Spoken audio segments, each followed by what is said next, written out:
استغفار، اپنے گناہوں کے لیے رب سے معافی چاہنا کہ اے اللہ مجھ سے یہ گناہ ہوئے ہیں اور میں اس معاملے میں تیرے در پر آیا ہوں، تیرے سامنے حاضر ہوں، اور اے اللہ میں تجھ سے معافی مانگتا ہوں، جو گناہ، جو خطائیں، جو لرزشیں، جو وہ کام جو تو نہیں چاہتا تھا میں نے وہ کر لیے، جو تیری شریعت میں تو نے منع کیا تھا میں نے کر لیا، اے اللہ اس معاملے میں مجھے معاف کر۔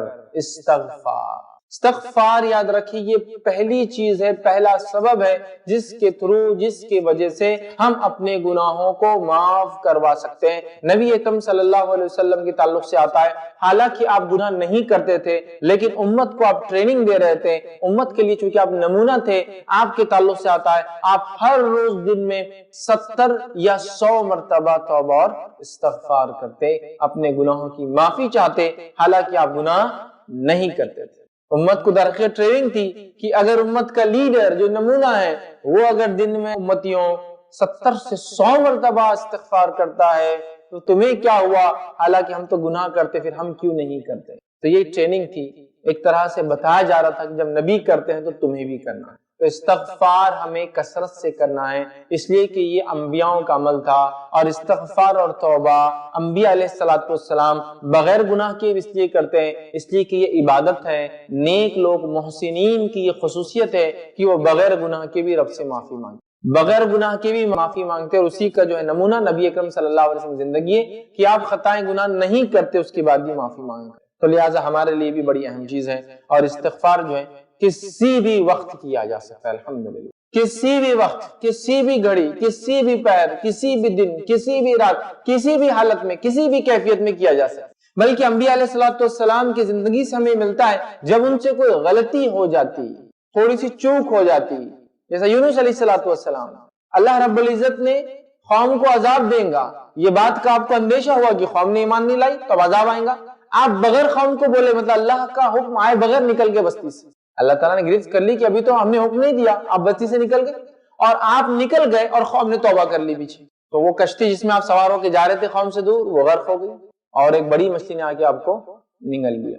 تو یونس علیہ السلام مچھلی کے پیٹ میں چلے گئے، اور پھر وہاں سے کہا لا الہ الا انت سبحانک انی کنت من الظالمین، وہاں سے آپ نے اپنے رب کو آواز کہ لا الہ الا، کہ اے اللہ تیرے سوا کوئی معبود برحق نہیں، الا انت، تیرے سوا کوئی معبود برحق نہیں، اور یقیناً میں ظالموں سے۔ تو آپ نے اپنی خطا کا اقرار کی، تو رب خوش ہوتا ہے جب اس کا بندہ اس سے معافی مانگتا ہے اور اپنی خطاؤں کا اقرار کرتا ہے کہ یہ مجھ سے ہوا ہے، یہ مجھ سے ہوا ہے، تو اس کا رب اس کو معاف کر دیتا ہے۔ یاد رکھیں ان خطاؤں کو، سمجھ رہے بات؟ تو یہ بڑی اہم بات تھی، یہ بڑی اہم بات تھی، آپ یاد رکھیں۔ تو استغفار، استغفار، اپنے گناہوں سے معافی مانگنا، یہ بڑی اہم چیز ہے، اس کو ہم کثرت سے کریں، حالانکہ یہ کبھی بھی کیا جا سکتا ہے۔ میں اس کی تفصیلات میں نہیں جاؤں گا، اس لیے کہ میں نے توبہ اور استغفار کو بتفصیل عنوانات رکھے ہیں، لہٰذا کوئی چاہتا ہے تو میرے عنوان دیکھ لے تاکہ ان کے سامنے وہ مکمل تفصیلی بات اور گفتگو آ جائے۔ آج میں مختصر لے رہا ہوں، لیکن کچھ گھڑیاں، کچھ اوقات، کچھ وقت، کچھ مہینے اسپیشل استغفار کے لیے، آئیے وہ بتا دیتا ہوں آج آپ کو۔ کچھ گھڑیاں، کچھ پل، حالانکہ کبھی بھی کیا جا سکتا ہے، لیکن جیسا دعا کبھی بھی کی جا سکتی ہے، کسی بھی حالت میں کی جا سکتی ہے، لیکن کچھ گھڑیاں، کچھ پل دعا کے لیے خاص ہوتے ہیں۔ تو آئیے استغفار کے لیے کون سی چیزیں خاص ہیں وہ میں آج آپ کے سامنے رکھتا ہوں، اور استغفار کے تعلق سے جو باتیں حدیث میں آتی پہلے ہم وہ دیکھتے ہیں، اور پھر میں اس کے تعلق سے چند باتیں رکھتا ہوں۔ صحیح بخاری کی روایت ہے، نبی اکرم صلی اللہ علیہ وسلم نے فرمایا اور کہا، ابو ہریرہ رضی اللہ عنہ اس حدیث کے راوی فرماتے اور کہتے ہیں، آپ صلی اللہ علیہ وسلم نے فرمایا اس گھڑی کے تعلق سے جو گھڑی میں استغفار خاص طور سے قبول ہوتا ہے۔ آئیے وہ گھڑی کیا ہے، اس تعلق سے آتا ہے کہ آپ صلی اللہ علیہ وسلم فرماتے اور کہتے ہیں، ہمارا رب آسمانی دنیا پر ہر رات نزول کرتا ہے، اللہ تعالیٰ آسمانی دنیا پہ ہر رات نزول کرتا ہے، جب رات کا آخری تہائی حصہ جو ہے باقی رہ جاتا ہے، آخری تہائی حصہ مطلب فجر سے پہلے کا حصہ، جس کو ہم عام طور سے سحر کہتے ہیں، جس میں ہم اٹھ کے رمضان وغیرہ میں روزہ رکھتے ہیں، مطلب سحر کرتے ہیں، کھانا کھاتے ہیں۔ تو آپ نے فرمایا ہمارا رب آسمانی دنیا پر ہر رات نزول کرتا ہے جب رات کا آخری تہائی حصہ باقی رہ جاتا ہے، ٹھیک ہے، تو فرماتا ہے کون ہے جو مجھ سے دعا کرے میں اس کی دعا قبول کروں، کون ہے جو مجھ سے مانگے میں اس کو جو ہے اس کی جھولی بھر دوں، کون ہے جو استغفار کرے یعنی گناہ کی معافی مانگے اور میں اس کو بخش دوں۔ تو گویا یہ کبھی بھی کیا جا سکتا ہے استغفار، لیکن اگر خاص گھڑی آپ کو جاننا استغفار کی، ایسا دعا کبھی بھی کی جا سکتی ہے اس کی خاص گھڑی ہے، تو استغفار کرنے کی خاص گھڑی ہے رات کا آخری حصہ، لاسٹ تھرڈ پارٹ، سمجھ رہا؟ اس میں استغفار جب بندہ کرتا ہے تو رب خود منادی دیتا ہے کوئی ہے میں معاف کرنے بیٹھا، کوئی ہے استغفار کرنے والا، اپنے گناہوں کی معافی مانگنے والا، میں معافی دینے بیٹھا، سمجھ رہے آپ؟ استغفار تو کبھی ہو سکتا ہے لیکن ایک خاص گھڑی ہے، ہر آدمی ہر روز رات کے آخری پہر لاسٹ تھرڈ میں اپنے رب سے معافی مانگ سکتا ہے۔ یہ ٹائم دعا بھی قبول ہوتی ہے، یہ ٹائم اللہ جھولی بھر دیتا ہے، اور یہی ٹائم ہے جب اللہ معافی دیتا ہے اپنے بندوں، ٹھیک ہے؟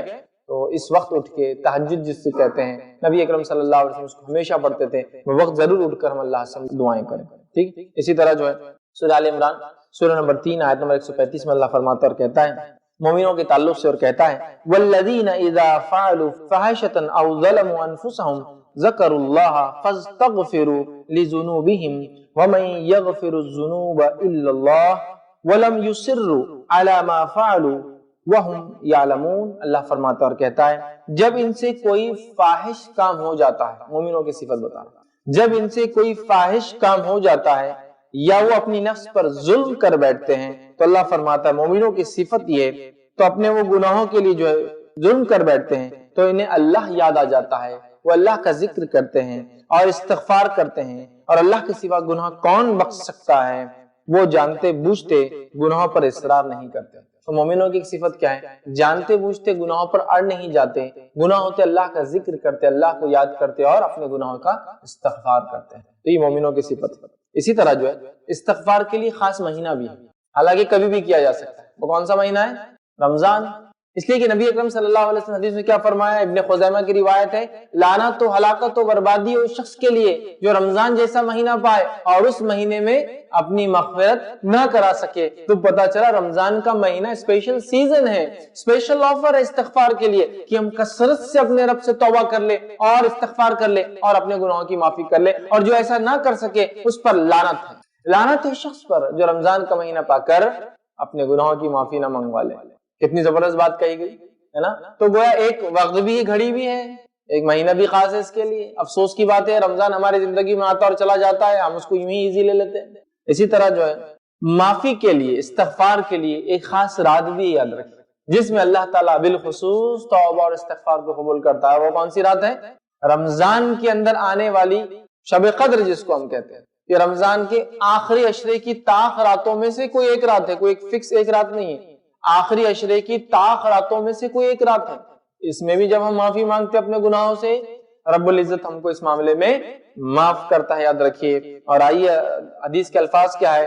ابن ماجہ کی روایت ہے، مائی عائشہ رضی اللہ عنہا فرماتی اور کہتی ہے کہ نبی اکرم صلی اللہ علیہ وسلم نے جو ہے فرمایا اور کہا کہ اگر مجھے لیلۃ القدر مل جائے، تو حضرت عائشہ نے سوال کیا اگر مجھے لیلۃ القدر مل جائے میں کیا عمل کروں اس کے اندر؟ تو نبی اکرم صلی اللہ علیہ وسلم فرمایا اگر لیلۃ القدر تمہیں مل جاتی ہے تو تم یہ دعا کرو اللہم انک عفو تحب العفو فاعف عنی، اے اللہ، جس کا معنی اے اللہ بے شک تو بہت معاف کرنے والا ہے، معافی کو پسند کرتا ہے، مجھے معاف کر، مجھے معاف کر۔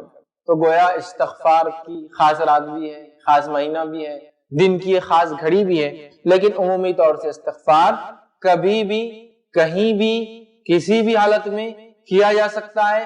مرد اور عورتوں کے لیے ایک جیسا ہے، استغفار کے لیے کچھ خاص جملے اور الفاظ بھی ثابت ہیں، ٹھیک ہے، جس میں استغفر اللہ اتنا بھی کہنا کافی ہے۔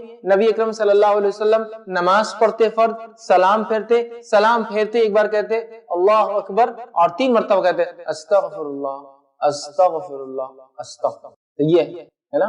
تو اتنا بھی کافی ہے، اس سے زائد بھی کلمات استغفار کے آتے ہیں، ٹھیک ہے، اس کو آپ دیکھیں اور ان کلمات کو بھی جو ثابت شدہ استغفار کے، وہ کلمات بھی آپ انشاءاللہ العزیز کر سکتے ہیں استغفار، ٹھیک۔ تو پہلا طریقہ اپنے گناہوں کی معافی کا پہلا سبب جو بنے گا انشاءاللہ وہ ہے استغفار، جو کیا ہے اس سے معافی مانگے۔ دوسرا توبہ، اپنے گناہوں کی معافی کے لیے دوسرا سبب جو انشاءاللہ ہم دیکھیں گے وہ ہے توبہ۔ توبہ کیا ہے؟ رجوع کرنا، پلٹنا، عام زبان میں کہوں تو گناہوں کی زندگی سے پلٹ کر نیکیوں کی زندگی کی طرف چلے جانا۔ معصیت سے نکل کر حسنات کی طرف چلے جانا، مطلب گناہوں سے نکل کر نیکیوں کی طرف چلے جانا توبہ ہے۔ پلٹنا، رجوع کرنا، ٹرن لینا، اس کو کہتے ہیں توبہ۔ مطلب اللہ کی طرف توبہ کرو، مطلب اللہ کی طرف پلٹ جاؤ، اپنے گناہ جو تم نے کیے اس کی معافی مانگو، اپنے زندگی کو چینج کر دو، جو گناہ کی زندگی سے گزر رہے تھے اس کو نیکی کی طرف جو ہے بدل دو، یہ معنی ہے توبہ کا، سمجھ رہا؟ تو توبہ یہ بڑا اہم ذریعہ ہے، یاد رکھیے۔ اور توبہ کے تعلق سے ایک عقیدہ یہ ہے کچھ لوگوں کے نزدیک، کچھ مذاہب میں، کہ ہر انسان گناہگار ہوتا ہے، لہٰذا اس کو ایک قربانی میں یقین کرنا پڑتا ہے جب اس کی توبہ قبول ہوتی ہے، ایسا وہ مانتے ہیں۔ جبکہ اسلام نے الحمدللہ یہ کہا کوئی انسان گناہگار نہیں ہے، سب اپنے ماں کے پیٹ سے جب پیدا ہوتے ہیں پیور ہوتے ہیں، معصوم ہوتے ہیں۔ یہ الگ بات ہے کہ بعد میں وہ گناہ کرتے ہیں، یاد رکھیں۔ تو اسلامی عقیدہ یہ نہیں کہ ہر آدمی گناہگار ہے، ٹھیک ہے، اور پھر اس کو اپنے گناہوں کی معافی کے لیے کسی کو قبول کر، نہیں، اسلام کہتا ہے ہر آدمی جو فطرت پر پیدا ہوتا ہے، ہر بچہ فطرت پر ہوتا ہے، یہ اس کے والدین ہیں جو بعد میں اس کی فطرت کو چینج کر دیتے ہیں، بدل دیتے ہیں، سمجھ رہے ہیں؟ ہر آدمی فطرت پر ہوتا ہے اور فطرت میں انسان پاک ہوتا ہے، صاف ہوتا ہے، یہ بات بڑی اہم ہے، یاد رکھیں، ٹھیک ہے۔ تو اسلام یہ کہتا ہے کہ ایک آدمی گناہگار نہیں ہوتا، یاد رکھیے، پیدائش گناہگار نہیں ہوتا، یہ بعد میں جو ہے وہ معصیت کرتا ہے، گناہ کرتا ہے اور اپنی جو ہے آخرت کو بگاڑ لیتا ہے، لیکن اس کے لیے راستہ ہے توبہ کرے، رب سے معافی مانگے۔ اب توبہ اور استغفار کا بڑا گہرا تعلق، توبہ پرانی زندگی سے پلٹ کے نہیں کی طرف آنا، گناہوں سے پلٹ کر نیکیوں کی طرف آنا، استغفار اب جب پلٹ گیا تو معافی کیسے مانگے گا جو پہلے ہو چکا، اس کے لیے استغفار، کثرت سے استغفار کرنا، ٹھیک ہے۔ تو توبہ اور استغفار یہ بڑی اہم چیز ہے، یاد رکھیں۔ تو دوسرا سبب ہمارے گناہوں کی معافی کا وہ ہے استغفار، ہم کثرت سے اپنے رب سے استغفار کرے، یاد رکھیے۔ تو توبہ یہ دوسرا راستہ، یاد رکھیے، معافی کا گناہوں میں۔ اور یاد رکھیے انسان جو ہے غلطیوں کا پتلا ہے، کوئی بھی انسان، غلطیاں کرنا ہماری فطرت کا پارٹ ہے، لیکن توبہ کر کے ان غلطیوں کو ہم معافی کی طرف بدل دیتے ہیں، ان غلطیوں کو، ان خطاؤں کو نیکی میں بھی کبھی بدل سکتے ہیں، یاد رکھیے۔ اور سورہ نور سورہ نمبر 24 اور آیت نمبر 31 میں اللہ رب العزت فرماتا اور کہتا ہے وَتُوبُوا إِلَى اللَّهِ جَمِيعًا أَيُّهَا الْمُؤْمِنُونَ لَعَلَّكُمْ تُفْلِحُونَ، اے مومنوں تم سب کے سب مل کر اللہ سے توبہ کرو تاکہ اللہ فرماتا ہے تم فلاح پاؤ۔ تو یہاں اللہ رب العزت نے اس بات کی وضاحت کر دی وَتُوبُوا إِلَى اللَّهِ جَمِيعًا أَيُّهَا الْمُؤْمِنُونَ، اے ایمان والو تم سب کے سب اپنے رب سے توبہ کرو تاکہ تم فلاح پاؤ۔ تو گویا فلاح کا راستہ توبہ ہے، یاد رکھیں، فلاح کا راستہ توبہ ہے، کامیابی کا راستہ توبہ ہے۔ ہم کیا سمجھتے ہیں ہم گناہ تھوڑی کرتے تھے، توبہ کیوں کریں؟ نبی اکرم صلی اللہ علیہ وسلم کے تعلق سے آتا ہے آپ دن میں 70 مرتبہ یا اس سے زائد توبہ کرتے، سمجھا، 70 مرتبہ یا اس سے زائد توبہ کرتے۔ توبہ بڑی اہم چیز ہے، یاد رکھیے، یہ انبیاء کا طریقہ، یاد رکھیے۔ اسی طرح سورہ حجرات سورہ نمبر 49 آیت نمبر 11 میں اللہ فرماتا کہتا ہے وَمَن لَّمْ يَتُبْ فَأُولَٰئِكَ هُمُ الظَّالِمُونَ، اور جو توبہ نہیں کرتے وہی لوگ ظالم ہیں۔ جو توبہ کرتے ہیں وہ فلاح پاتے ہیں، جو توبہ نہیں کرتے وہی لوگ کیا ہے؟ ظالم ہیں، یاد رکھیں۔ توبہ نہیں کرنے والے لوگ در حقیقت ظلم کرتے ہیں، وہ ظالم ہیں، اپنے نفس پہ ظلم کرتے ہیں، اپنے آپ پہ ظلم کرتے ہیں، سمجھ رہے ہیں؟ تو توبہ کرنا یہ بڑی اہم چیز ہے، یاد رکھیے، یہ انبیاء کا طریقہ ہے، یہ انبیاء کا منہج ہے، یہ ان کا راستہ ہے۔ وہ گناہ نہیں کرتے تھے پھر بھی اپنے رب سے کثرت سے توبہ کرتے تھے، یاد رکھیں، ٹھیک ہے۔ اسی طرح آئیے توبہ کا دروازہ کب تک کھلا ہے؟ توبہ کے فضائل وغیرہ میں نے کافی لیکچرز میں رکھا ہوں۔ توبہ کا دروازہ کھلا کب تک ہے؟ کب تک ایک آدمی توبہ کر سکتا ہے؟ کیا لیمیٹیشنز ہے اس میں؟ تو یہ جاننا ضروری ہے۔ ایک انسان کو اپنے گناہوں کی توبہ اپنی زندگی میں خود کرنا ہو۔ یہ بھی ہے کہ مومنوں کا استغفار مومنوں کے لیے قبول ہوتا ہے، لیکن یہ گریس مارکس ہم کہہ سکتے ہیں، گریس مارکس ہوتے ہیں، یہ وہ مارکس نہیں ہوتے جس سے انسان پاس ہو جائے۔ یہ آپ کے درجات تو بلند کر سکتا ہے لیکن نجات نہیں دلوا سکتا۔ اگر آپ کفر میں مر گئے، شرک میں مر گئے تو کسی کا استغفار، نبی کا استغفار بھی کام نہیں آتا ہے نا؟ وہ خود کرنا پڑے گا بہت ساری چیزیں۔ کفر میں ہے تو توبہ کر کے اسلام کی طرف آنا پڑے گا، دین فطرت کی طرف آنا پڑے گا۔ معصیت گناہوں کی زندگی تھی، مسلمان تو ہے، توبہ کرنا پڑے گا ان گناہوں سے۔ اس کے بعد دیگر لوگوں کی توبہ بھی ہوتی ہے لیکن خود کرنا ہے۔ تو کب تک دروازہ توبہ کا کھلا ہوتا ہے یہ بات کو ہم جان لیں۔ اور توبہ کے تعلق سے اللہ رب العزت فرماتا اور کہتا ہے، جو کہ سورہ نحل سورہ نمبر 16 آیت نمبر 119 میں اللہ فرماتا اور کہتا ہے ثم ان ربک للذین عملوا السوء بجہالۃ ثم تابوا من بعد ذلک واصلحوا ان ربک من بعدها لغفور رحیم۔ اللہ فرماتا ہے جن لوگوں نے لا علمی کی بنا پر برا کام کر لیا، اللہ فرماتا ہے ثم ان ربک للذین عملوا السوء بجہالۃ، جن لوگوں نے لا علمی میں گناہ اور معصیت کا کام کر لیا، پھر فرماتا ثم تابوا من بعد ذلک، اور اس کے بعد ان لوگوں نے توبہ کر لی اپنے ان گناہوں سے، پھر فرماتا ہے واصلحوا، اور اپنے گناہوں کی اصلاح بھی کر لی، تو یقین آپ کا رب ان کے لیے ان کی توبہ کے بعد بہت معاف کرنے والا اور بہت رحم کرنے والا ہے۔ تو ہم نے گناہ کیا، غلطی ہوئی، معصیت ہوئی، خطا ہوئی، اس کے بعد ہم نے کیا کیا؟ اللہ رب العزت سے معافی مانگ لی۔ تو جیسے ہی معافی مانگتے ہیں اس غلطی اور خطا پہ، تو ہمارا رب ہم کو جو ہے معاف کر دیتا ہے۔ بلکہ حدیثوں میں تو آتا ہے انسان جتنے گناہوں کے ساتھ رب کی طرف جا کر ملیں گا اور توبہ کریں گا، رب العزت اتنی ہی مغفرت کے ساتھ اس سے آکے ملیں گا۔ انسان گناہ لے کر آئیں گا، رب معافی کے ساتھ اس سے ملیں گا۔ سمجھ رہے آپ کتنی اہم بات ہے، کتنی اہم بات ہے۔ توبہ کو یاد رکھیے، اپنا شعار، اپنی علامت، اپنی پہچان اور اپنا طریقہ ہم بنا لیں، ٹھیک ہے؟ یہ بڑی اہم بات ہے، ٹھیک۔ اسی طرح اللہ رب العزت جو توبہ کے جو فضائل بہت زیادہ آتے ہیں، یاد رکھیں، لیکن اب توبہ کب تک قبول ہوتی ہے، اس کا لمٹ کیا ہے؟ تو آئیے، پہلی چیز، توبہ نزع کی حالت میں جانے سے پہلے تک قبول ہوتی ہے۔ بس ایک انسان کی جب زندگی کا معاملہ لے لے تو نزع سمجھتے ہیں؟ جب ایک قسم کی آواز گلے سے آتی ہے، کب ہوتا ہے یہ؟ موت سے کچھ لمحہ پہلے، ٹھیک۔ وہ آواز جب نکلتی ہے، وہ آواز سے پہلے تک، ٹھیک ہے، یہ ایک انسان کے لیے فردی لمٹ۔ اس کے بعد توبہ قبول نہیں ہوتی۔ آئیے اس کے تعلق سے ہم دیکھتے ہیں، ابن ماجہ کی روایت ہے، نبی اکرم صلی اللہ علیہ وسلم فرمایا اور کہا ان اللہ لا يقبل التوبۃ العبد ما لم یغرغر، اللہ کے رسول صلی اللہ علیہ وسلم فرماتے ہیں کہ اللہ تعالیٰ، بے شک اللہ تعالیٰ بندے کی توبہ قبول کرتا رہتا ہے، کب تک؟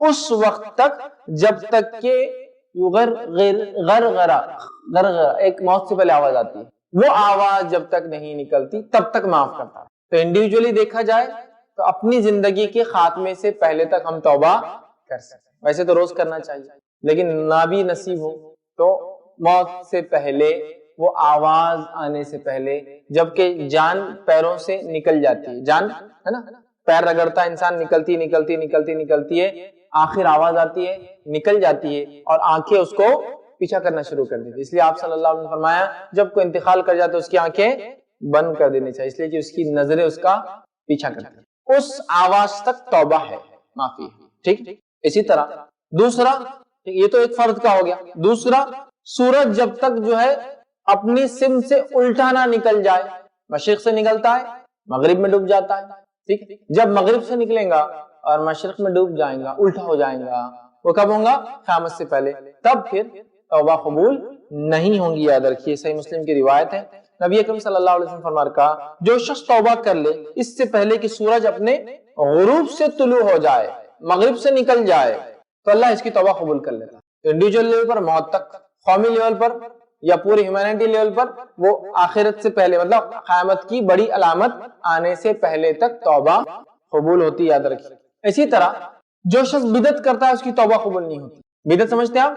دین میں کوئی نیا کام ایجاد کرنا، دنیا میں نہیں، دنیا میں تو کیجئے، ایک سے ایک ڈسکوریز، انوینشنز کرتے رہیے، دین میں کوئی نیا کام کرنا بدعت ہے، جس کی اصل یا بنیاد شریعت میں نہ ہو وہ بدعت ہے۔ تو بدعت کرنے والے کی توبہ نہیں۔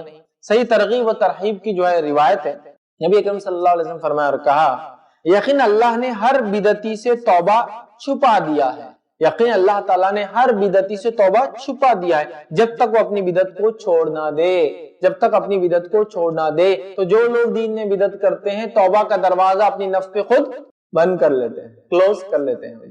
کھولیے اس دروازے کو، بدعتوں کو جانیے کیا ہے، ورنہ آج افسوس کی بات ہے بدعتوں کو لوگوں نے دین سمجھ لیا اور دین کو بدعت سمجھ لیا۔ مطلب جو دین ہے، جو سننا ہے وہ بدعت ہو گئی، جو بدعت ہے وہ سننا بن گئی۔ دیکھیے کیا کچھ نہیں دن اور مہینوں اور راتوں اور دنوں کے اعتبار سے جو منایا جا رہا ہے، اس چیز کو سمجھنے کی بہت زیادہ سخت جو ہے ضرورت ہے، یاد رکھیں، ٹھیک۔ اسی طرح جو ہے ایسی حالت میں بھی توبہ قبول نہیں ہوتی جس کو کہتے ہیں ایمان یاس، مطلب مایوسی کے وقت جب انسان توبہ کرتا ہے تو بھی قبول نہیں ہوتی۔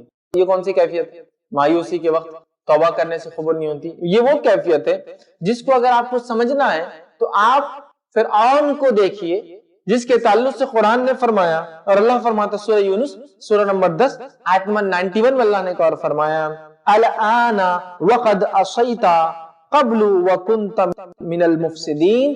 اس نے کیا کیا؟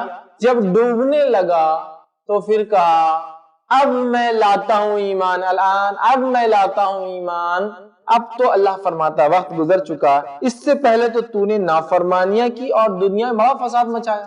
موسیٰ علیہ السلام نے جو وعدے کیے سب کچھ ہو گیا، اب ڈوب رہا ہے، آخر تک لڑتا رہا، ڈوبتے وقت کیا کہہ رہا ہے؟ اب میں وہ بات پہ ایمان لایا جو مجھ سے کہا جا رہا تھا۔ کیا جواب آ رہا ہے؟ اب کچھ فائدہ نہیں۔ تو ایسے وقت جب مایوسی ہو جاتی ہے، کوئی راستہ نظر نہیں آتا ہے، اب توبہ کرے تو ایسی توبہ بھی اللہ قبول نہیں کرتا، فرعون کی قبول نہیں کیونکہ اب کوئی چارہ ہی نہیں تھا نا۔ اب وہ کئی نشانیاں دیکھنے کے بعد گرفت میں آ چکا تھا، یاد رکھیں، ٹھیک ہے۔ اور سورہ مومن، سورہ نمبر 40، سورہ غافر جس کو کہتے ہیں، تو ہمارے رب کے عذاب کے دیکھ لینے کے بعد ایمان نے انہیں نفع نہ دیا۔ اللہ کا عذاب دیکھنے کے بعد ایمان لانا، چونکہ ایمان لانا گناہوں کی معافی ہے نا، اب نفع نہیں دیتا۔ ایمان مثال کے طور پہ عذاب آ رہا ہے، پھر قوم کہے میں ایمان لاتی ہوں تو معافی نہیں ہوتی۔ عذاب آنے سے پہلے اس کی علامتوں کو دیکھ کر معافی مانگ لے تو قبول ہوتی۔ قوم یونس، بادل آئے، بادل آتے ہی دوسری قوموں کا کیا حال تھا؟ جب بادل آئے تو عاد اور سمود بولے اوہ اب بارش آنے والی ہے، اب کھیتیاں لہلائیں گی، اب پھل آئیں گے۔ وہ یہ تھے، قوم یونس سمجھ گئی یہ خطرناک ہے، یہ بادل خوشخبری نہیں لائے، فوراً توبہ کر لی۔ علامت دیکھ کر توبہ کی، آیا نہیں تھا ابھی شروع ہوا تھا، لیکن جب آ جاتا ہے عذاب، زلزلہ شروع ہو گیا، رب بولے اللہ مجھے معاف، تب اللہ جو ہے معاف نہیں۔ فرعون ڈوب رہا ہے، کرالان، اب فائدہ نہیں اس کا، ٹھیک ہے۔ تو توبہ اس سے پہلے، ٹھیک۔ اور توبہ کے تعلق سے یاد رکھیں 3 شرائط ہم جانتے ہیں۔ پچھلے گناہوں پہ نادم ہونا، جو گناہ کر رہا ہے چھوڑ دینا اور اگلی بار وہ گناہ نہیں کرنا، یہ ہے توبہ کی کنڈیشن۔ پچھلے گناہوں پہ نادم ہونا، جو گناہ کر رہا ہے چھوڑ دینا، اگلی زندگی میں گناہ نہیں کرنا، مطلب نادم ہونا، توبہ کرنا اور اگلی بار نہ دہرانا، یہی اس کی کنڈیشن، یہی اس کی شرائط۔ اور بندوں کا حق آ گیا تو 4th کنڈیشن ایڈ ہو جائیں گی، کیا ہے؟ بندوں کا حق آ گیا تو بندوں کا حق واپس کرنا۔ تو پتا چلا کسی کی زمین لی، توبہ کر لی، اللہ سے نہیں ہوتا، واپس دینا پڑے گا۔ وہ مر گیا تو اس کے وارثوں کو، ہوتا ہے نہیں تو مر گئے بولے اب کیا ضرورت، ان کے وارثوں کو ریٹرن کرنا پڑے گا آپ۔ تو بندوں کے معاملے میں 4th کنڈیشن ایڈ ہو جاتی ہے، وہ کیا ہے؟ چیز کو لوٹانا۔ گالی دی تو معافی مانگ لینا، غیبت کی تو جا کر معافی مانگ لینا، مال دیا تھا تو جا کر ادا کر دینا، کم از کم بولنا میں نہیں دے پا رہا ہوں۔ اسی طرح زمین لی تھی ہڑپی تھی، دے دینا نہیں، ہمارے پشتوں میں کسی نے کیا تھا تو ان کی پشتے جو ان کو دینا پڑے گا، ہمارے دادا نے لے لی تھی تو اب ان کے پوتے زندہ ہے نا، ان کو دینا پڑے گا، نہیں سکتے، وارث ہے نا وہ حقدار ہے۔ بہرحال اس کو ہم سمجھے، یاد رکھیں۔ تیسری چیز گناہوں کے معافی کے لیے جو سبب بنتی ہے، تیسری چیز کیا ہے؟ وہ اعمال کرنا جن سے قرآن و سنت میں بتایا گیا توبہ اللہ تعالیٰ گناہوں کو معاف کرتا ہے۔ ویسے کئی اعمال ہیں، الحمدللہ سے میں نے ایک پورا لیکچر لیا تھا گناہوں کو مٹا دینے والے اعمال، یقیناً میں اب اس کو دہراؤں گا نہیں، بس سرسری طور سے بیان کر رہا ہوں کہ وہ اعمال کرنا جن اعمال سے قرآن اور سنت میں یہ بتایا گیا کہ اس سے معافی ملتی ہے، وہ اعمال کا کرنا، جو کہ کئی ہیں، میں نہیں دہرا سکتا ہوں پورے، بس مختصر خالی بتا رہا ہوں آپ کو میں۔ اللہ رب العزت سورہ ہود، سورہ نمبر 11 اور آیت نمبر 114 114 میں فرماتا اور کہتا ہے دن کے دونوں جو ہے سروں میں نماز قائم کرے اور رات کی کئی ساعتوں میں بھی، یقیناً نیکیاں برائیوں کو مٹا دیتی، ان الحسنات یذہبن السیئات، یقیناً نیکیاں گناہوں کو جو ہے مٹا دیتی ہے۔ یہ نصیحت حاصل کرنے والوں کے لیے، تو یہاں کہا ان الحسنات یذہبن السیئات، نیکیاں گناہوں کو مٹا دیتی ہے۔ تو اچھے کام کرے، اچھے اعمال کرے، اس سے خود بخود گناہ معاف ہوتے ہیں۔ جیسا مثال کے طور پر آپ صلی اللہ علیہ وسلم فرماتے ہیں جو شخص اچھے سے وضو کرتا ہے تو تمام گناہ جو اعضاءوں سے ہوئے، جہاں جہاں وضو کا پانی لگتا ہے جھڑ جاتے ہیں، حتیٰ کہ پلکوں سے پانی گرتا ہے تو پلکوں کے گناہ جھڑ جاتے ہیں، ہاتھوں سے پانی گرتا ہے تو ہاتھوں کے گناہ جھڑ جاتے ہیں۔ سمجھا؟ وضو کرنے سے، نماز کو جانے سے، ایک نماز سے دوسری نماز کے بیچ کیے گئے صغیرہ گناہ معاف ہو جاتے ہیں، اور ہر جمعہ سے دوسرے جمعہ اس کے بیچ کیے گئے صغیرہ گناہ معاف ہو جاتے ہیں۔ سمجھ رہے ہیں؟ تو یہ بڑی اہم بات ہے کہ وہ اعمال کرنا جن اعمال کے تعلق سے قرآن و سنت نے بتایا گیا کہ اس سے گناہ معاف ہوتے ہیں۔ جیسے مثال کے طور پر موطا امام مالک کی روایت ہے، نبی اکرم صلی اللہ علیہ وسلم فرمایا کہا کیا میں تمہیں ایسے اعمال نہ بتا دوں جن سے گناہ مٹا دیے جاتے ہیں، اور فرمایا ان کے ذریعے درجات بھی بلند ہوتے ہیں۔ وہ کیا ہے؟ تو آپ نے فرمایا تکلیف کے وقت بھی اچھی طرح وضو کرنا، گناہ معاف ہو جاتا ہے، تکلیف کے وقت بھی اچھی طرح وضو کرنا۔ دوسرا فرمایا مسجدوں میں دور سے چل کے آنا نماز کے لیے، مسجدوں میں دور سے چل کے آنا نماز کے لیے۔ پھر فرمایا نماز کے بعد نماز کا انتظار کرنا، یہی رباط ہے، یہی رباط ہے۔ کیا فرمایا؟ تکلیف کے بعد بھی وضو کرنا، پیدل چل کے مسجد آنا، اور نماز کے بعد دوسری نماز کا انتظار کرنا، مطلب ایک نماز ہوگی ظہر تو اثر کا انتظار میں رہنا کہ اثر کا وقت ہے، کہیں چپ نہ ہو جائے، بھول نہ ہو جائے، انتظار نہیں رباط ہے۔ اور امام نووی فرماتے ہیں کہ رباط کا معنی ہے یعنی یہی در حقیقت اپنے آپ کو اللہ کی اطاعت پر نفس کو روکنا ہے، رباط کا معنی ہوتا ہے یہی اپنے نفس کو اللہ کی اطاعت پر روکنا ہے، یہ اس کا معنی، ٹھیک ہے۔ تو یہاں دیکھیے نماز کا تذکرہ آ رہا ہے، تو وہ اعمال کرنا جن اعمال کے کرنے سے قرآن اور سنت نے بتایا گیا گناہ معاف ہو جاتے ہیں، وہ اعمال کرنا جن اعمال سے قرآن و سنت نے بتایا گیا۔ میں کیوں کہہ رہا ہوں یہاں من مانے چلے ہوئے سب اعمال، یہ کر لیں گے تو اتنا فائدہ، وہ کر لیں گے اتنا فائدہ، ثابت ہونا ضروری ہے، یا تو رب کا فرمان ہو یا تو نبی کا فرمان ہو، یاد رکھیے تب وہ ہوں گا۔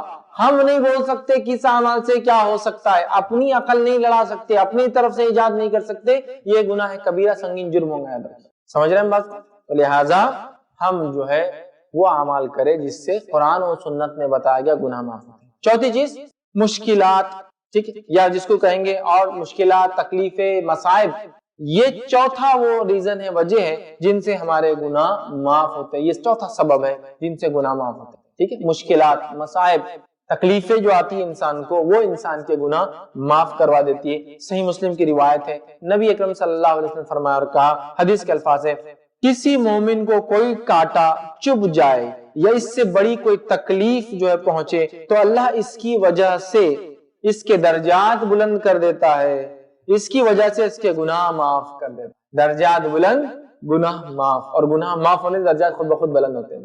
درجات بلند، گناہ معاف ہوتے ہیں۔ کس وجہ سے درجات بلند ہوتے ہیں اور گناہ معاف ہوتے ہیں؟ سمجھ رہا؟ تکلیف، مشکلیں، مصائب، پریشانیاں جب بھی مومن کو آتی ہے، حتیٰ کہ کانٹا چبھتا ہے نا، کانٹا کتنا چھوٹا ہوتا ہے، کانٹا بھی اگر چبھتا ہے تو اس کا اجر ملتا ہے، لیکن یہ یاد رکھیے مصائب، مشکل و تکلیف اجر کب ملتا ہے؟ یہ کنڈیشنل ہے، جب صبر کیا جائے۔ آپ جزا فضا کر دے، رو لے دھو لے، رونا فطری چیز ہے، میں وہ نہیں کہہ رہا ہوں، لیکن ہمارے ساتھ یہ ہونا تھا، ہمارے خاندان میں ہوتا، ہمارے بچوں کو ہوتا، ہمارے گھر میں ہی ہوتا، آپ نے کیا کیا؟ کمپلین کر دی اللہ کے سامنے، ان کے پاس اتنا مال ہے، وہاں چوریاں نہیں ہوتی، ہم غریب ہیں، ہمارے پاس ہی ہوتی، ان کو اتنے بچے ایک بھی نہیں مرا، ہمارا ایک ہی لڑکا تھا مر گیا۔ ہاں یہ ایشو ہے، آپ نے رو دیا، کمپلین کر دی، تقدیر کو کوس دیا، پھر نہیں ہوتا، سمجھا؟ صبر کرے مصیبتوں، مشکل، تکلیف، حتیٰ کہ کانٹا بھی چبھتا ہے، کانٹا کتنا چھوٹا ہوتا ہے تو بھی مومن کو اجر دیتا ہے۔ درجات بلند، گناہ معاف، سبحان اللہ، سمجھ رہے؟ یہ بڑی اہم بات ہے، درجات کا بلند ہونا، ایک درجہ بھی بلند ہونا جنت میں کیا مقام دے سکتا ہے، ہم امیجن بھی نہیں کر سکتے، بس ایک حدیث سے بات کو سمجھ سکتے کہ وہ ایک درجہ کیا ہو سکتا ہے۔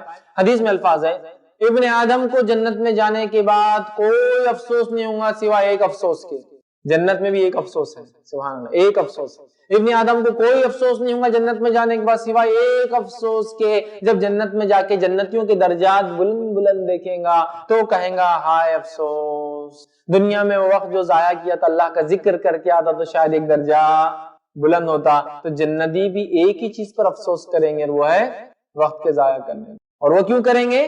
جنت کے بلند درجات دیکھ، کیا درجات ہیں، ایک ایک درجے کی کیا کیا فیسلٹیز ہوں گی، امیجن بھی نہیں کر سکتے۔ ہلکے سے ہلکا درجہ بھی اتنا ہے جس کی نعمتیں دنیا میں سوچ بھی نہیں سکتے، بٹ ان میں بھی کتنے ہیں، اور ہر درجے سے دوسرے درجے کا فاصلہ اتنا ہے جتنا زمین سے ایک ستارہ دکھتا ہے، مطلب ہر مالے سے دوسرا مال، عام زبان میں کہہ رہا ہوں صرف سمجھنے کے لیے، تشبیہ نہیں دے رہا ہوں، جو جنت جانے ہم نے دیکھے نہیں، سمجھنے کے لیے، مطلب ایک سٹیٹس سے دوسرا سٹیٹس ہوتا ہے نا، اور بس نیچے اس کے اوپر اس کے اوپر اس کے اوپر، اوپر کے فلیٹس اور مہنگے بکتے ہیں، یہ الگ بات ہے، جہاں لفٹ نہیں ہوتی تو وہ لوگوں کو سمجھ میں نہیں آتا اوپر کی کیوں مہنگے، لیکن جہاں لفٹ سسٹم ہوتا ہے لوگ اوپر رہنا پسند کرتے ہیں، تازی ہوا، یہ ٹھنڈی ہوا، ایسی ہوا ویسی ہوا، ٹیرس، دھوپ، سب ملتا ہے نا، کاسٹلی ہوتے ہیں فلیٹس، مہنگے جاتے ہیں، تو درجات اونچے ہیں، تو اتنا درجے میں فرق ہوگا، جیسا ایک آدمی دوسرے درجے کو جب دیکھیں گا تو دنیا میں کھڑا کے تارا کیسا دکھتا ہے نا، اتنا فرق ہے۔ 100 تو شہیدوں کیا، پھر انبیاء اور رسول، شہداء، صالحین اور صدیقین، درجات درجات درجات، اتنے درجے جس سے کہیں جائے، سمجھ رہے ہیں؟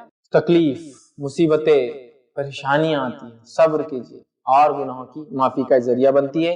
اللہ رب العزت سورہ آل عمران میں فرماتا، سورہ نمبر 3 آیت نمبر 195 195 میں، اور کہتا ہے، تو وہ لوگ جنہوں نے ہجرت کی اور اپنے گھروں سے نکالے گئے اور انہیں میرے راستے میں ایذا، تکلیف دی گئی اور لڑے اور قتل کیے گئے، یقیناً ان سے ان کی برائیاں ضرور دور کر دوں گا۔ صحابہ کے بارے میں کیا فرمایا؟ وہ لوگ، اللہ فرمانا، وہ لوگ جنہوں نے ہجرت کی، اپنے گھر سے نکالے گئے، میرے راستے میں تکلیف پہنچی، لڑے اور خود قتل کیے گئے، ان لوگوں کے ضرور میں جو ہے گناہ معاف کر دوں گا، گناہ معاف. جو تکلیف سے ہجرت بھی ایک تکلیف ہے، ساری چیزیں تکلیف سے معافی ملیں گی. صحیح بخاری کی روایت ہے، نبی اکرم صلی اللہ علیہ وسلم فرماتے اور کہتے ہیں جس مسلمان کو بیماری یا اس کے علاوہ کسی چیز کی وجہ سے تکلیف پہنچتی ہے تو اللہ اس کے گناہ ایسے ہی گرا دیتا ہے جیسے درخت کے پتے گر جاتے ہیں. سوکھا درخت ہو، جو انسان بیمار ہو جاتا ہے تو اس کے گناہ اللہ ایسے جھڑا دیتا ہے جیسا ایک سوکھے درخت کو افرانے سے پتے گر جاتے ہیں.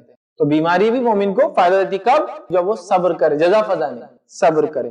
اسی طرح صحیح بخاری کی روایت ہے، نبی اکرم صلی اللہ علیہ وسلم فرماتے اور کہتے ہیں مومن کو جو بھی درد، تھکاوٹ، بیماری، پریشانی، تکلیف پہنچتی ہے، حتیٰ کہ جو غم اسے پریشان کر دیتا ہے، آپ فرماتے پریشان کر دیتا ہے، تو اللہ ان کے بدلے میں اس کی خطاؤں کو معاف کر دیتا ہے. رنج، غم، تکلیف، تھکاوٹ، بیماری، پریشانی، کچھ بھی آتا ہے ہمارے گناہ معاف ہوتا ہے. ٹھیک ہے. اسی طرح ایک روایت میں جو صحیح مسلم کی روایت ہے، نبی اکرم صلی اللہ علیہ وسلم ایک صحابیہ کے پاس گئے جو بیمار تھا. جب صحابیہ کے پاس گئے، وہ بیمار تھی، تو وہ جو ہے بخار کے تعلق سے برا بھلا کہنے لگی، چونکہ وہ کانپ رہی تھی. حدیث میں آتا ہے شیورنگ، کانپ رہی.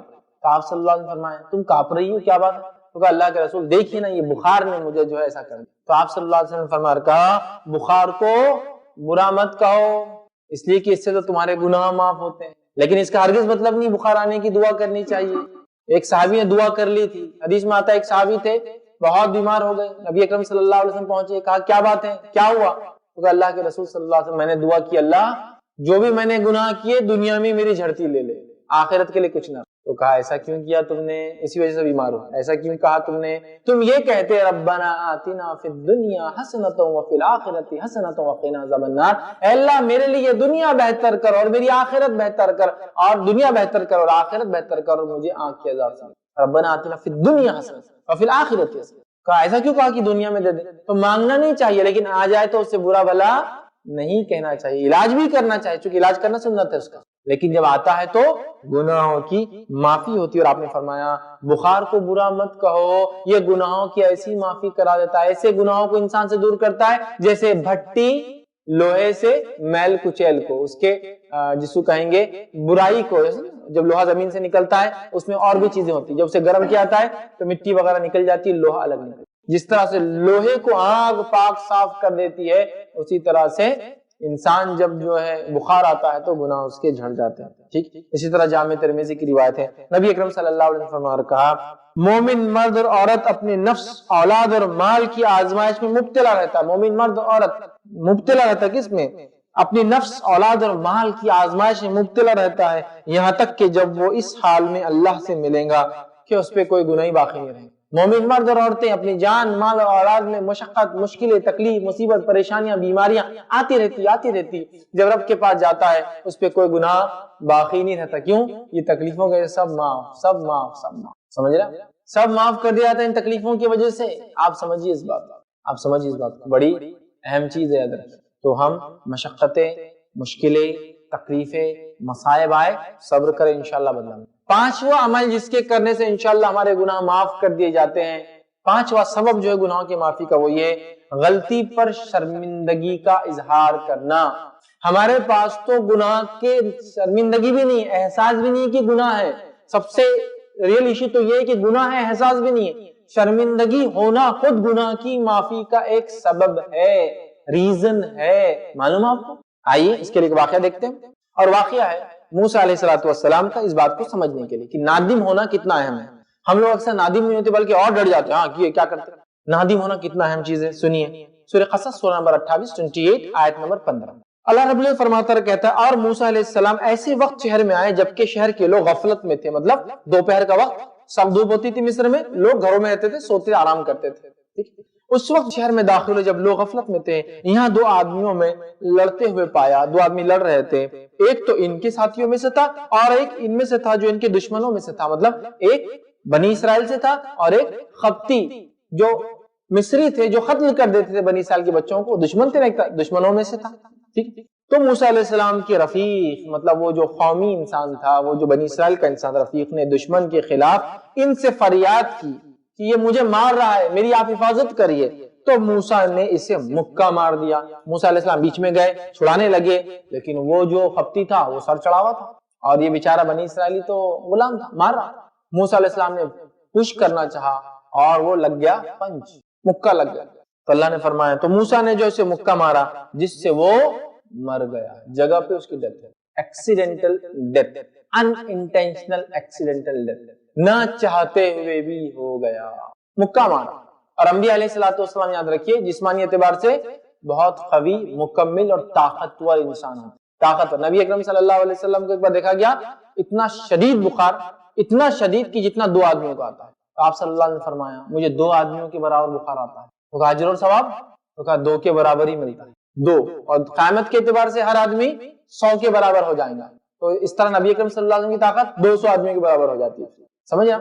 تو 2 کے برابر آتا ہے ایکسٹریم بخار. سمجھو ہمارا بخار ہوتا ہے 100 ڈگری تو آپ کا 200 ڈگری جاتا ہے. ہمارا 38 سے بڑھ کے 39 40 جاتا ہے نا. وہ فارن ہائٹ میں بخار گنتے ہیں ہم لوگ، لیکن عام طور سے ڈگریز میں دیکھیں تو 38 ڈگری باڈی کا ٹیمپریچر، 37 38 نارمل ٹیمپریچر ہے. اس سے زیادہ بڑا تو فارن ہائٹ کے حساب سے پھر وہ 100 101 102 ہم گنتے ہیں. ٹھیک، بہرحال سیلسیس میں نہیں ہوتا ہے. تو آپ کو ڈبل بخار آتا ہے. تو انبیاء بہت پاورفل ہوتے ہیں. نبی اکرم صلی اللہ علیہ وسلم کا ایک مشہور واقعہ جو مکے میں ہوا، رکانہ بن عبد یزید رضی اللہ عنہ جو ابھی ایمان نہیں لائے تھے، ڈیل ڈال میں بہت قوی اور ہیکل تھا، بہت مضبوط، بہت اتنے مضبوط کہ اگر ان کے سامنے کوئی آدمی ہو تو پیچھے دکھتا نہیں تھا وہ کھڑا ہوا ہے. اتنے تھے، بڑے تھے، اور عرب ایسے جسامت میں بہت زیادہ تھے. ایک روایت میں آتا ہے کہ عمر ابن خطاب کا بائسپ عام آدمی کے تھائس کے اتنا تھا، بائسپ اتنے بڑے ہوتے. اور عمر جب چلتے تھے تو لگتا تھا گھوڑے بیٹھے، اور اتنی ہائٹ زیادہ تھی کہ لگتا تھا کسی ماؤنٹ پہ کسی چیز پر سوار ہو کے جا رہے ہیں. بہت تھے. تو رکانہ بن عبد العزیز بہت طاقتور اور عرب کے سب سے مشہور ریسلر، مطلب نمبر 1 ہیوی ویٹ ٹائٹل، کیا بول سکتے ہیں. رکانہ اسلام کی دعوت دی تو کہا اگر تم مجھ سے کشتی لڑ لو اور مجھے ہرا دو تو میں ایمان قبول کروں. تو آپ نے کہا اچھا ایسا ہے، آ جاؤ آ جاؤ. رکانہ آئے. اب چونکہ یہ اتنے بڑے تھے کہ صحابہ کہتے کہ آپ سے دکھ رہے بھی نہیں تھے پیچھے سے، آپ سے ایک میڈیم تھے. آپ بہت زیادہ ایسے مطلب جس کو کہیں گے بڑے انسان نہیں تھے جسامت کے اعتبار سے، میڈیم خط تھا، میڈیم ہائٹ تھی، میڈیم کلر تھا، ہے نا. بال سیدھے بھی نہیں تھے اور کرلی بھی نہیں تھے، میڈیم تھے، ویوز جیسے تھے. ہر چیز آپ کی ایوریج تھی. آپ ایک ایوریج ہیومن بینگ تھے. رکانہ اسپیشل ہیومن بینگ ہے جسامت کے اعتبار سے. آپ سے دکھ بھی نہیں تھے. اب جیسے پہلا داؤ رکانہ چلنے لگے اس سے پہلے چت ہو گئے. تو ایک منٹ میں رک جاؤ، کچھ تو کوئی غلطی ہوئی، پھر سے کھیلیں گے. مطلب فرسٹ انہوں نے کہا یس، اور آپ سے پہلا داؤ چلا رکانہ نیچے. تو ان کو لگا کچھ تو بھی خواب دیکھ رہا، خیال ہے. تو کہا ایک منٹ کچھ تو مجھے لگ رہا میں ذہنی طور سے وہ ہو گیا، پھر سے کریں گے. کہا ٹھیک ہے ونس مور. پھر دوسرا ایک ہی داؤ چلے پھر چت کر دیا. کہا نہیں پھر کچھ تو بھی غلطی ایسا لگ رہا، تم جادوگر تو نہیں ہے نا، ایک بار پھر کرتے ہیں. تھرڈ ٹائم کیا پھر چت کر دیا. تو کہا میں ایمان لاتا ہوں تم پر. انہوں نے گواہی دے دی کیونکہ انہوں نے کہا کوئی عام انسان مجھے ایسا کر ہی نہیں سکتا. انبیاء اسپیشل جسمانی اعتبار سے بہت طاقتور. تو موسیٰ علیہ السلام نے کیا کیا؟ دھکا دینا چاہا بٹ پنچ لگ گیا، مر گیا. اب دیکھیے موسیٰ علیہ السلام کی کیا ہے. قال هذا من عمل الشیطان، فوراً کہا یہ تو شیطانی عمل تھا. یہ نہیں کہا کہ اچھا ہوا تو میرے دشمن قوم سے تھا، میری قوم کو مارا. کہا یہ تو شیطانی عمل تھا، کسی کو بھی مارنا غلط ہے. تو کہا قال هذا من عمل الشیطان، یہ تو شیطانی عمل تھا. پھر کہا انہم عدو مضل مبین. تو موسیٰ نے کہنے لگے یہ تو شیطانی کام ہے. اور پھر فرمایا بے شک شیطان دشمن اور بھٹکانے والا، یہ شیطان تو دشمن اور بھٹکانے والا ہے. قال رب انی ظلمت نفسی فاغفر لی فغفر له. تو کہا اللہ میں نے اپنی نفس پر ظلم کر لیا اس خفتی کو مار کر، اللہ تو مجھے معاف کر. اللہ نے فرمایا فغفر لی فغفر له. تو اللہ نے ان کو معاف کیا. کیوں معاف کیا؟ موسیٰ نادم تھے، شرمندہ تھے. ہمارا معاملہ کیا ہے گناہوں پر؟ دیکھا جائے گا جی، سب کرتے ہم نے کرے تو کیا ہوا، کوئی نئی چیز تھوڑی ہوئی. کم از کم نادم تو ہو یار. چغلی، غیبت، یہ تو بہتان. دیکھیے عورتوں میں، مردوں میں بھی، عورتوں میں کتنا کامن. کبھی کوئی معافی مانگ رہا ہے اس کے، سوچ بھی نہیں رہے گناہ ہے، کبھی نادم بھی نہیں ہے. کیا ہوا کر لیے تو انہوں بھی کرتے ہمارے بارے میں، سمجھ رہے ہیں؟ کیا ہوا بول دیے تو انہوں بھی بولتے. تو پھر تم میں اور ان میں فرق کیا ہے بھائی؟ پھر ڈیفرنس کیوں کر رہے ہو؟ تم بھی اتنے گرے، وہ بھی اتنا گرا ہوا. کم از کم دل میں ہو. موسیٰ علیہ السلام نادم ہے تو معلوم ہوا کسی خطا کو انجانے میں کر لیا جائے. بہرحال خطا تو خطا ہے، غلطی تو غلطی ہے. ایسا نہیں ہو سکتا انجانے مارا مر گیا، انجانے مارا تھا نا تو معاف ہے، چلو چلتا، کیا ہوا چلو. نہیں، انجانے میں مارا بھی تو آدمی کی جان گئی. ہیومن لائف بہت امپورٹنس ہے، لہذا معافی تو ضروری ہے، چاہے انجانے میں کیوں. ایکسیڈنٹ ہوا، آپ کا انٹینشن نہیں تھا، پھر بھی کوئی مر گیا، آپ کو اللہ سے بہت سخت توبہ کرنا پڑے گی، کیونکہ نہ چاہتے بھی ایک انسانی جان گئی. بہت سے لوگ بولتے بہت تیز چلا رہا تھا، میں کیا کروں، آ کے بڑھ گیا تو میری گاڑی بڑی تھی، مر گیا نیچے آ کے. نہ، پھر بھی آپ اللہ سے معافی مانگیں. اللہ ہو سکتا ہے کہ کوئی میری تو خطا نہیں، معافی مانگنا چاہیے. ٹھیک. تو پھر جب انسان غلطی کرتا ہے اور پھر رب سے معافی مانگتا ہے تو اللہ تعالیٰ ہمیں جو ہے معاف کرتا ہے، ہماری خطاؤں پہ یاد رکھیے، ٹھیک ہے۔ اسی طرح جو ہے ابن ماجہ کی روایت ہے، نبی اکرم صلی اللہ علیہ وسلم فرماتے اور کہتے ہیں اللہ نے میری وجہ سے میری امت سے 3 چیزیں جو ہے خطا، نسیان اور جبر سے کروایا گیا کام معاف کر، 3 چیزوں کے تعلق سے اللہ نے میری قوم کو معاف کر دیا ہے۔ کیا کیا چیزوں سے معاف کر دیا؟ پہلا خطا، غلطی سے جو ہو جاتا ہے، لیکن نادم ہونا ضروری ہے، غلطی بھی ہو تو نادم ہوں گے ہم، پھر بھی اللہ غلطی تو ہوئی۔ نسیان، بھول سے جو چیز ہوتی ہے اللہ ہم کو معاف کر دیتا ہے۔ اور تیسرا فرمایا جبر، زبردستی کوئی کرا لے، گن رکھ دیا آپ کے سر پہ اور کہا یہ کام کرو، ٹھیک ہے، تو وہ اللہ معاف کر، کیوں؟ تو وہ مجبور تھا یاد رکھیں، ٹھیک ہے۔ یہ تھا 5ویں چیز، غلطیوں پہ شرمندہ ہونا۔ 6ٹھی چیز کبائر سے بچنا، کبیرہ گناہوں کے بچنے سے معافی ہو جاتی باقی گناہوں کی۔ اور اللہ رب العزت فرماتا سورہ نساء سورہ نمبر 4 آیت نمبر 31-31 میں فرماتا اور کہتا ہے ان تجتنبوا کبائر ما تنحون عنہ نکفر عنکم سیئاتکم وندخلکم مدخلا کریما۔ اللہ فرماتا ہے اگر تم بڑے بڑے گناہوں سے بچتے رہو گے جن کے بارے میں تمہیں بتا دیا گیا ہے تو ہم تمہارے چھوٹے چھوٹے گناہوں کو معاف کر دیں گے اور تمہیں عزت اور بزرگی کی جگہ جنت میں داخل کر دیں گے۔ اگر تم بڑے بڑے گناہوں سے بچتے رہو جنہیں بتا دیا گیا ہے تو ہم چھوٹے گناہ معاف کر دیں گے۔ تو گویا بڑے گناہوں سے بچنے سے چھوٹے گناہوں کی معافی مل جاتی ہے۔ بڑے گناہ کیا ہوتے ہیں؟ کبائر کسے کہتے ہیں اس میں اختلاف ہے علماء کا، لیکن عمومی طور سے کبائر ان گناہوں کو کہا جاتا ہے جن گناہوں کے تعلق سے یا تو کوئی شرعی حد ہو، جیسا چوری کیا تو ہاتھ کاٹ دو مطلب کبیرہ گناہ، یا تو لعنت کی گئی ہو، حد قائم کی گئی ہو، ٹھیک ہے۔ اسی طرح جو ہے جہنم کی وعید کی گئی ہو، یہ عمل کرنے جہنم میں جائیں گا، سمجھ رہے بات کو۔ اسی طرح توبہ کو لازم قرار دیا گیا ہو، ومن لم یتب، جو غیبت کرے، چغلی کرے، کسی کو نک نیم دے، وہ جب تک توبہ نہ کرے معاف نہیں ہوں گا، ہے نا۔ تو معافی کا حکم دیا گیا ہو توبہ کا، ایسے اعمال کو گناہ کبیرہ کہتے ہیں۔ لیکن اس میں بھی اختلاف ہے، لیکن جنرلی کہا جاتا ہے جن پہ جہنم کی وعید آئی ہو، جن کے لیے توبہ لازم ہو، جن کے لیے جو ہے سزا کوئی نافذ کی گئی ہو، یہ وہ گناہ ہیں جو کبائر میں گنے جاتے ہیں۔ تو کبائر سے بچنا انشاءاللہ العزیز ہمارے گناہوں کی معافی کا سبب بنتا ہے۔ 7واں عمل گناہوں سے معافی کا سبب 7 کیا ہو سکتا ہے؟ وہ یہ ہے مومنوں کی ہمارے لیے دعا۔ اب ہم نے توبہ استغفار تو کیا، اس کے بعد ساری چیزیں کی، لیکن اس کے بعد بھی اگر کوئی گناہ باقی تھا اور ہم دنیا سے چلے گئے، اب میں سپورٹ کی بات کر رہا ہوں، دوسروں کی بات کر رہا ہوں، یہ تو 7 ہم ہی کر سکتے تھے، تو 7ویں چیز 6 ہم ہی کر سکتے۔ 7ویں چیز کیا ہے؟ مومنوں کی دعا، مومنوں کا استغفار مومنوں کے حق میں قبول ہوتا ہے، ٹھیک ہے، قبول ہوتا ہے، ٹھیک ہے۔ سورہ حشر سورہ نمبر 49 آیت نمبر 10 میں اللہ فرماتا ہے اور کہتا ہے اور ان کے لیے جو ان کے بعد آئے جو کہیں گے اے ہمارے رب ہمیں بخش دے اور ہمارے ان بھائیوں کو بھی جو ہم سے پہلے ایمان لا چکے ہیں، اور ایمان والوں کی طرف سے ہمارے دل میں کینہ نہ ڈال، اور اے ہمارے رب بے شک تو جو ہے شفقت کرنے والا، بہت رحم کرنے والا ہے۔ تو مومن لوگ دوسرے مومنوں کے تعلق سے اپنے بارے میں کیا کہتے ہیں؟ اے ہمارے رب، وہ کہتے ہیں ربنا اغفر لنا ولاخواننا الذین سبقونا الایمان، اے اللہ ہمیں اور ہم سے پہلے ایمان لانے والوں کو معاف کر، ولا تجعل فی قلوبنا، اور ہمارے دلوں کے اندر ان کے تعلق سے کوئی گلا شکوہ نہ رکھ، کوئی برائی نہ رکھ۔ تو وہ اپنے لیے دعا کرتے ہیں اور گزرے ہوئے مومنوں کے لیے دعا کرتے ہیں۔ کون؟ مومن لوگ، ہے نا، سورہ حشر اللہ نے فرمایا۔ اسی طرح ابو داؤد کی روایت ہے، نبی اکرم صلی اللہ علیہ وسلم فرماتے اور کہتے ہیں اگر کوئی مسلم موحد توحید پرست فوت ہو جائے اور اس کی نماز جنازہ 40 ایسے لوگ پڑھ لے جو اللہ کے ساتھ شریک نہیں کرتے تھے، مطلب توحید پرست تھے، توحید پرست کا انتقال ہوا، 40 توحید پرست شامل جو شرک نہیں کرتے تھے، تو اس میت کے حق میں ان کی سفارش قبول کر لی جاتی ہے، ان کے حق میں، اس میت کے حق میں ان کی سفارش قبول کر لی جاتی ہے۔ تو گویا پتا چلا نماز جنازہ سفارش ہے اللہ کے پاس، نماز جنازہ سفارش ہے اللہ کے پاس۔ کیا سفارش ہے؟ اللہ اس کو معاف کر دے اور بخش دے۔ سمجھ رہے ہیں آپ بات؟ ٹھیک ہے، تو نماز جنازہ سفارش ہے۔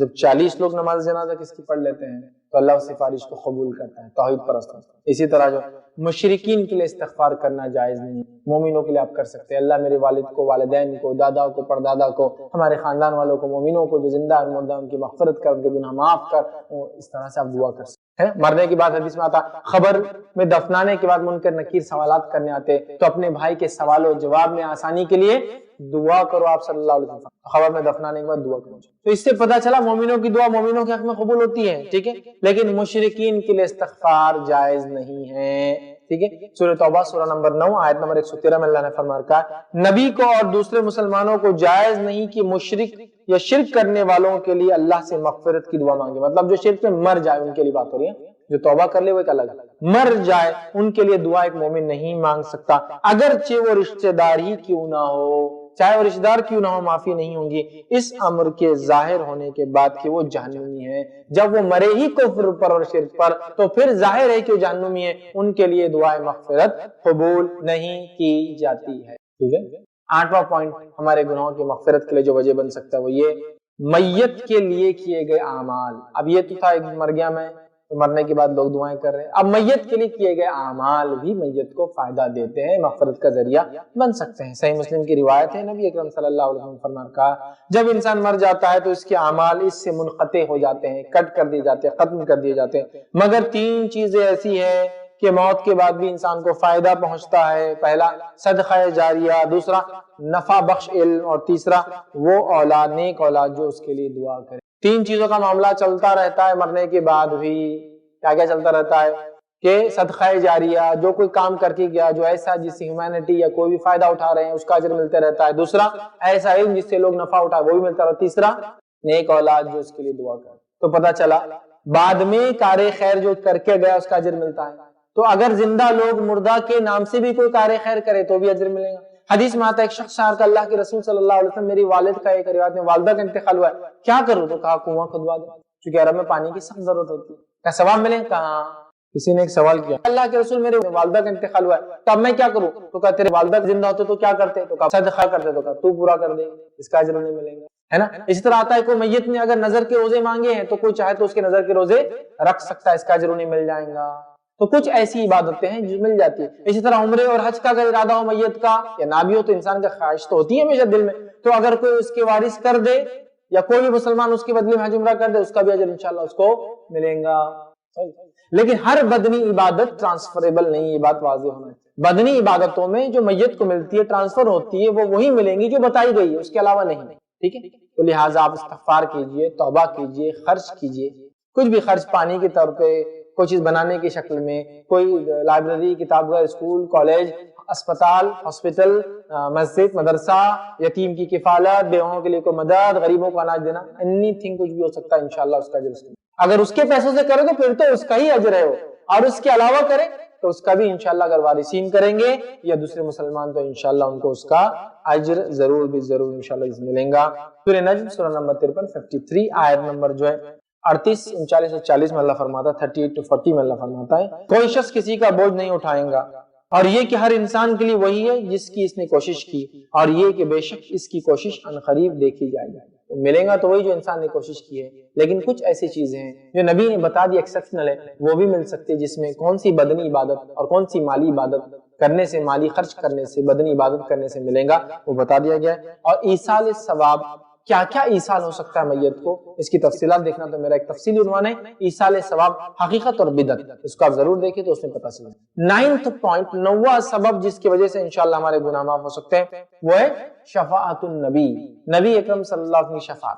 تو 6 تو زندگی کے میں نے رکھے، 7واں کوئی دوسرا کرے، 8واں کوئی ہمارے لیے خرچ کرے، عمل کرے مرنے کے بعد، مطلب مر گیا اس کے بعد 2، اب یہ 9واں پہنچنے کے بعد، مطلب دوبارہ اٹھائے جا رہے قیامت میں. تو شفاعت النبی، نبی اکرم صلی اللہ علیہ وسلم کی شفاعت بھی ہمارے حق میں انشاءاللہ قبول ہوں گی. اور نبی اکرم صلی اللہ علیہ وسلم کس کی شفاعت کریں گے؟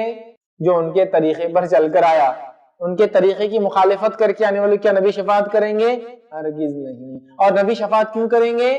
کیونکہ ان کا رب انہیں اس کا حکم دے گا. ایسا کیوں کریں گا اللہ؟ یہ اللہ اعزاز دیں گا انسانیت کو بتانے کے لیے کہ یہ میرے سب سے محبوب ترین تھے، اس لیے میں ان سے شفاعت، اس کو شفاعت کبریٰ کہتے ہیں، سب سے بڑی شفاعت جو نبی اکرم صلی اللہ علیہ وسلم سے ہی شروع ہوئی اور آپ ہی کریں اور آپ سے ہی میزان قائم اور آپ سے ہی جنت کا دروازہ کھولا. شفاعت، سفارش نبی کی عادت. صحیح مسلم کی روایت ہے، آپ صلی اللہ علیہ وسلم فرمان کا ہر نبی کی ایک دعا مستجاب ہوتی ہے اور ہر نبی نے وہ دعا دنیا میں کر لی. ہر نبی کی ایک دعا اللہ سنتا ہی ہے اور ہر نبی نے وہ دعا دنیا میں مانگ لی ہے، اور میں نے اپنی دعا کو قیامت کے لیے اپنی امت کی سفارش کے لیے چھپا کر رکھا ہے. تو یہ سفارش اس کے حق میں قبول ہونے والی ہے جس نے اللہ کے ساتھ شرک نہیں کیا ہوگا۔ تو ہر نبی کو ایک دعا ملی تھی، اس نے دنیا میں یوز کر لیا۔ میں نے ایک دعا آخرت میں چھپا کر رکھی ہے جو میں نے اپنے لیے نہیں، اپنی امت کے لیے رکھی ہے، تو وہ دعا میری سفارش کی ہر امتی کے لیے قبول ہوں گی، بس اس نے شرک نہیں کر کے آیا ہوں گا۔ تو مشرک کے لیے نبی کی دعا کچھ بھی کام نہیں آئیں گی، اور اللہ رحم کرے ہم شرک دولت سے کرے جا رہے اور کہہ رہے نبی ہمیں سفارش کر دیں گے، کہاں سے کریں گے مشرک؟